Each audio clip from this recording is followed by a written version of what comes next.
What if I told you a car company's collapse in China involved a nearly $1 billion embezzlement allegation, frozen bank accounts, and a founder claiming his own name had basically been stolen out from under him?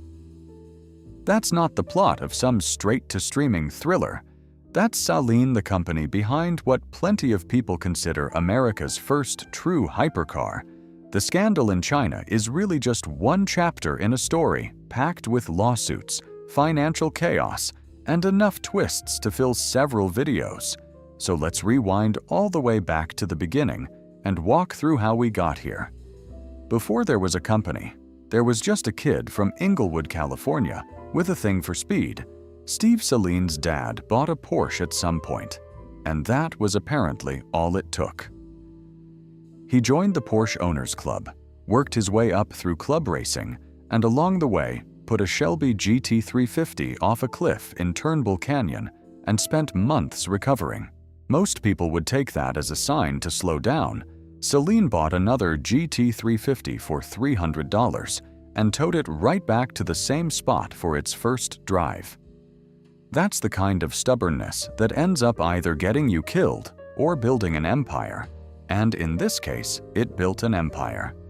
He picked up his first win in a Shelby Mustang in 1973, moved into Formula Atlantic, and by 1980 finished third in the championship, right behind a guy who'd go on to have a slightly more famous racing career, Jacques Villeneuve. 2 years later, he was racing a Mustang in the SCCA Trans Am series, and that's where the seed got planted for everything that came next. By 1983, that seed had grown into Saleen Autosport, founded by a guy who wanted to build something faster than what was already sitting on dealer lots.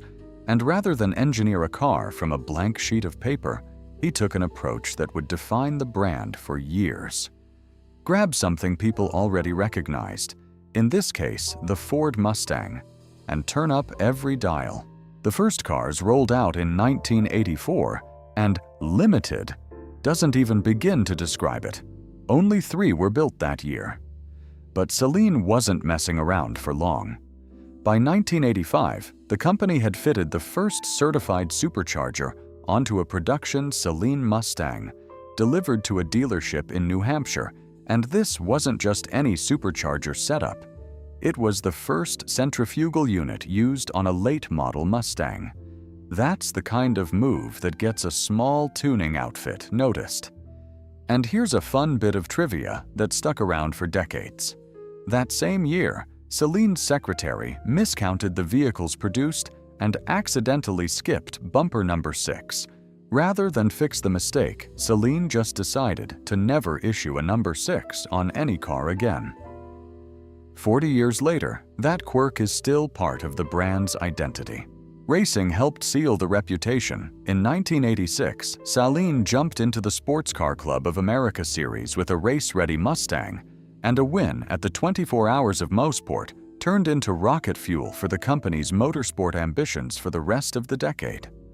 By 1988, a 3-car Saleen team finished first, second, and third at that same Mosport race, giving Ford its first 1-2-3 finish in endurance racing since Le Mans back in the 1960s. And Saleen wasn't just winning with Mustangs either. The company fielded a Ford Ranger-based sport ruck in SCCA's Race Truck Challenge and racked up championships there too, proving the brand's reach went well beyond one nameplate. By 1990, the aftermarket side of the business had grown large enough that Saleen spun it off into its own operation, Saleen Performance Parts. At this point, this wasn't some guy in a garage bolting on superchargers anymore. This was a full-blown performance brand with racing credibility, a parts catalog, and a real customer base behind it. Through the 90s, Saleen kept building on that foundation. In 1994 came the S351, powered by an in-house 351 cubic inch engine that Saleen kept refining even after Ford steered the Mustang GT in a completely different direction. And here's the thing about Steve Saleen. Doing things his own way wasn't just a one-time decision. it became something closer to a personality trait for the whole company. In 1995, he teamed up with comedian Tim Allen to launch the Saleen-Allen RRR Speed Lab race team, which is a sentence that still sounds a little wild out of context. A few years after that, the company dipped into projects like the Contour concept and the XP8 Explorer SUV, signaling that Saleen was ready to explore territory well beyond modified Mustangs. Then came the moment that would define the entire brand. By the late 90s, the company had reorganized as Saleen Inc. And in 2000, it unveiled the car most people picture when they hear the name, the Saleen S7. Carbon fiber body, lightweight chassis, motorsport-inspired aerodynamics, a V8 built off Ford's 351 Windsor paired with a 6-speed manual. This wasn't a modified Mustang anymore. This was Saleen building its own supercar from the ground up, and they didn't stop tinkering. In 2005, the S7 twin-turbo arrived, adding aero revisions and optional upgrades that could push output toward 1,000 horsepower. At this point, nobody needed convincing that Saleen belonged in the same conversation as the big exotic names. The company had already kicked the door open. The racing version S7R competed from 2000 through 2007 and racked up wins and championships in major endurance series. In 2001, Saleen moved operations into a new 100,000 square foot facility in Irvine, California, and the following year brought maybe the single biggest validation in company history. Ford handed Saleen the assembly and paintwork for the Ford GT. Landing that contract instantly made Saleen a Tier 1 supplier to Ford, which is not a small deal for a company that started out bolting superchargers onto Mustangs less than 20 years earlier. The expansion kept rolling from there. A facility opened in Troy, Michigan. Distribution pushed into Canada and Japan. Saleen even opened a retail showroom in Irvine where customers could browse cars, parts, and merchandise. On paper, everything about Saleen in the mid-2000s looked like a company on an unstoppable trajectory. Unfortunately, that's exactly where things start to turn. In 2007, Steve Saleen walked away from the company that carried his own last name, more than 2 decades after he'd founded it. From the outside, the business still looked healthy, but the cracks were already forming, and the timing could not have been worse because the entire auto industry was about to walk straight into one of the roughest stretches in its history. In 2008, Saleen unveiled what looked like the natural heir to the S7, the S5S Raptor, debuting at the New York Auto Show. Unlike the S7's exotic price tag, the S5S was meant to be more attainable, something that could genuinely go head-to-head with an Audi R8, a Ferrari F430, or a Lamborghini Gallardo, and the specs backed it up. A supercharged 5-liter V8 making 650 horsepower, a 6-speed manual, and a claimed top speed north of 200 miles per hour.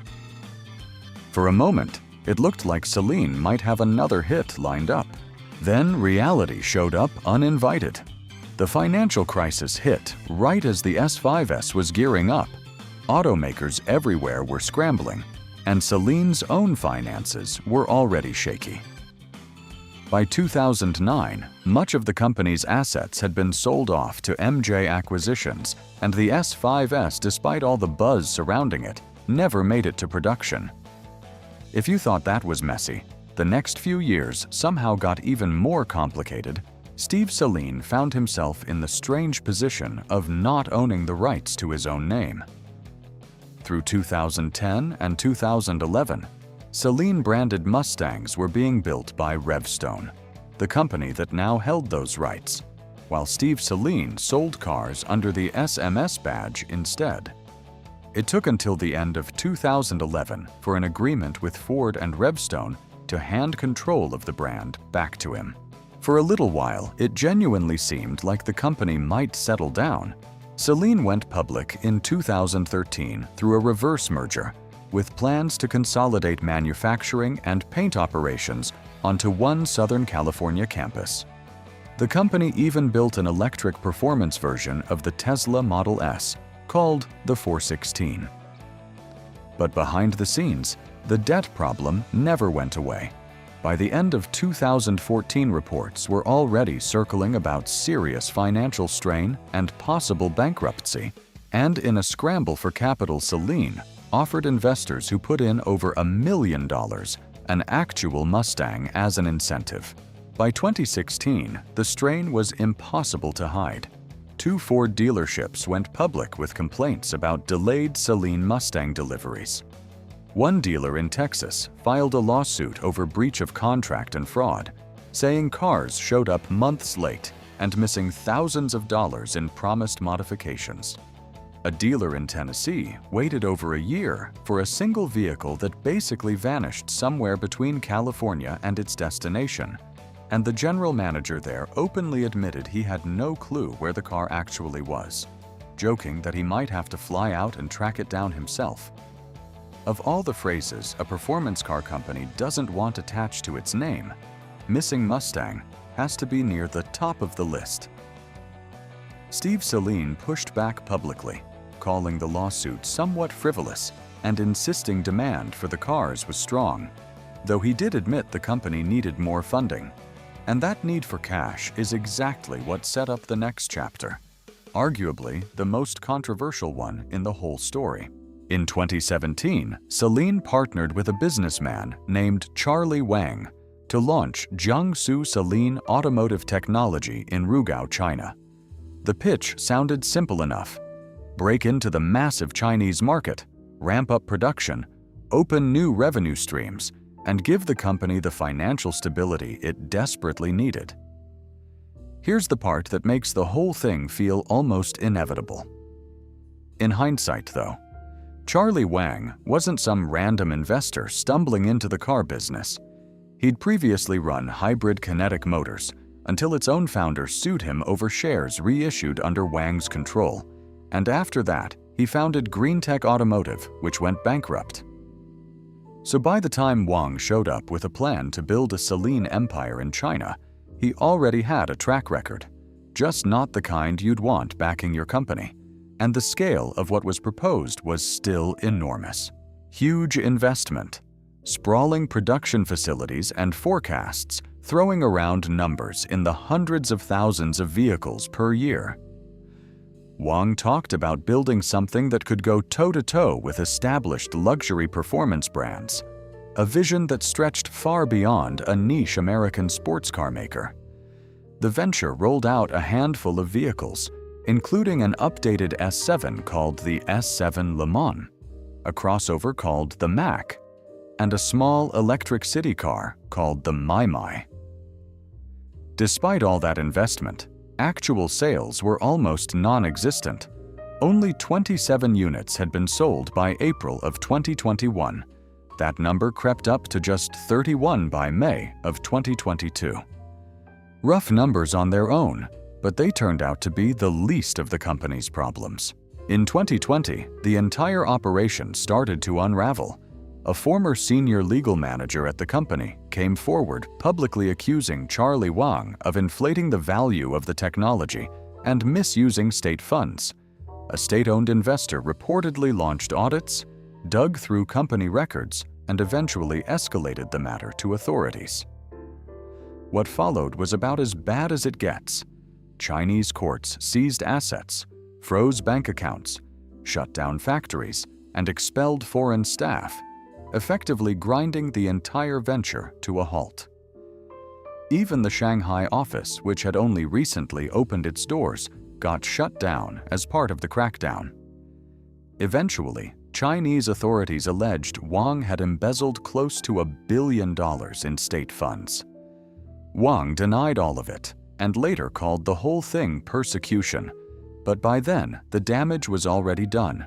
The abandoned production facility in Rugao, one originally designed to crank out 150,000 cars a year, ended up going to auction in 2022 alongside the rest of the company's seized assets.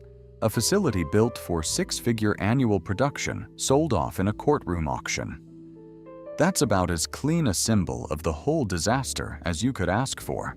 Steve Saleen didn't stay quiet either. He argued publicly that the China deal had let outside parties gain control over decades of his own intellectual property, claiming that hundreds of Chinese patents had been filed using his designs and engineering work, many without even listing him as the inventor. He described the entire arrangement as a sham, one that had morphed into something completely different from what was originally promised, and he warned other American entrepreneurs to be cautious about similar deals if intellectual property protections weren't tightened up.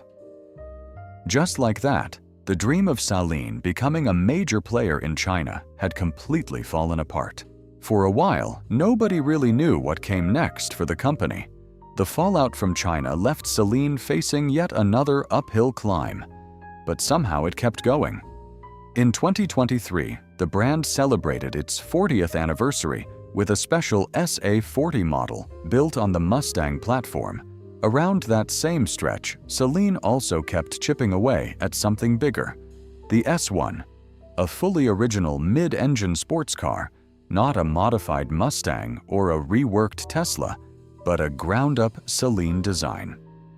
It's shown up in one-make racing, though a proper public sale is still something enthusiasts are waiting on, given how long some of Saleen's biggest projects have taken to either arrive or collapse. That's not exactly surprising. Today, the company still puts out modified versions of the Bronco, the F-150, and, of course, the Mustang that started it all. Putting this whole story together, what really stands out is just how much ground Saleen has covered. This is a company that started with a handful of modified Mustangs in a small shop in the 1980s and somehow ended up building the S7, a car plenty of people still call America's first hypercar, one that even scored a cameo in the 2003 film Bruce Almighty. But that's really only the surface. Underneath it are lawsuits, financial near misses, a canceled successor car, an entire international venture that collapsed into fraud allegations and rumors that car enthusiasts are still arguing about today. Even the S7 itself isn't free of controversy. Some people believe Ray Mallock Limited, the British engineering firm involved in its development, deserves a lot more credit than it usually gets, something Steve Saleen has pushed back on. There are even long-running whispers tying the car's origins to an old Aston Martin racing project. So if I had to boil Saleen down into one takeaway, it's this. Every time you think you've got the full picture, another layer shows up underneath it. Between the racing wins, the Ford GT contract, the near-bankruptcies, and the China scandal, this might be one of the messiest and most fascinating stories in American car history.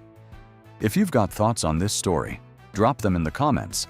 I'd love to hear which part of the Saleen story surprised you most. And if you enjoyed this video, check out the recommended one on screen. Otherwise, I'll see you in the next one.